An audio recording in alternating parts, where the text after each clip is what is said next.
피의자 박근혜, 구속 전 피의자 신문을 받는 박근혜 전 대통령의 오늘 법정에서의 호칭입니다. 박근혜 피의자가 받는 영장에 적시된 혐의는 모두 13개입니다. 재벌들이 미르와 K스포츠재단에 774억 원을 내는 과정에 관여한 혐의, 문학의 블랙리스트 작성과 실행을 지시한 혐의, 블랙리스트 작성에 소극적인 문체부 간부들의 사직을 강요한 혐의, 삼성으로부터 수백억 원의 뇌물을 받은 혐의 등입니다. 13개 혐의 가운데 8개는 검찰이, 5개는 특검이 적용했습니다. 영장 발부 여부의 최대 관건은 뇌물 혐의를 법원이 인정하느냐입니다.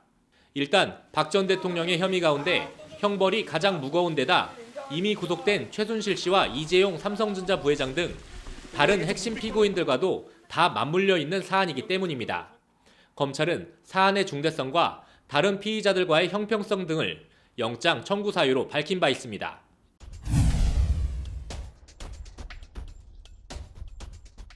(122쪽) 표지와 별지를 더해 박 전 대통령에 대한 검찰 구속영장 청구서 페이지 수입니다. 검찰은 이 가운데 91쪽을 할애해 박 전 대통령의 혐의 내용을 기재했습니다.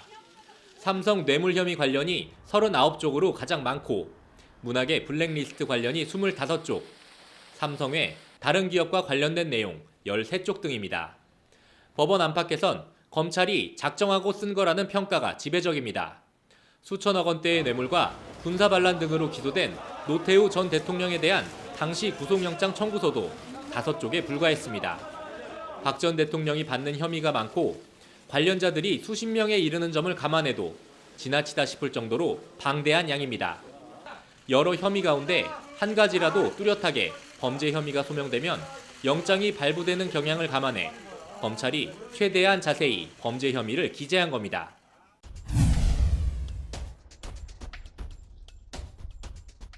박 전 대통령에 대한 구속영장 청구서엔 최순실이라는 이름이 143차례나 나옵니다. 대부분 박 전 대통령이 최순실과 공모하여라는 표현과 함께 등장합니다. 박 전 대통령이 받는 거의 모든 혐의에 최 씨가 공범으로 나오는 겁니다. 검찰은 영장 청구서에 최 씨와 박 전 대통령의 관계를 40년지기라고 표현했습니다.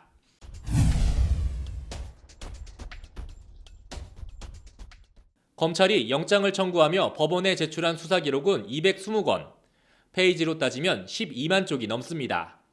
일단 전직 대통령에 대해 영장을 청구해 법원에까지 불러낸 이상 검찰로서는 반드시 박 전 대통령을 구속해야 합니다. 122쪽에 이르는 영장 청구서와 12만여 쪽에 달하는 수사 기록, 박 전 대통령을 구속하기 위해 검찰이 얼마나 공을 들였는지 상징적으로 보여주는 대목입니다. 뇌물죄를 인정받아 박 전 대통령을 구속하면 검찰로선 7분 응선을 넘는 셈입니다. 반대의 경우라면 무리한 영장 청구라는 역풍과 함께 검찰은 아주 몰리는 입장이 됩니다. 검찰과 박 전 대통령 측의 진검승부가 시작됐습니다. 법률방송 뉴스 이철규입니다.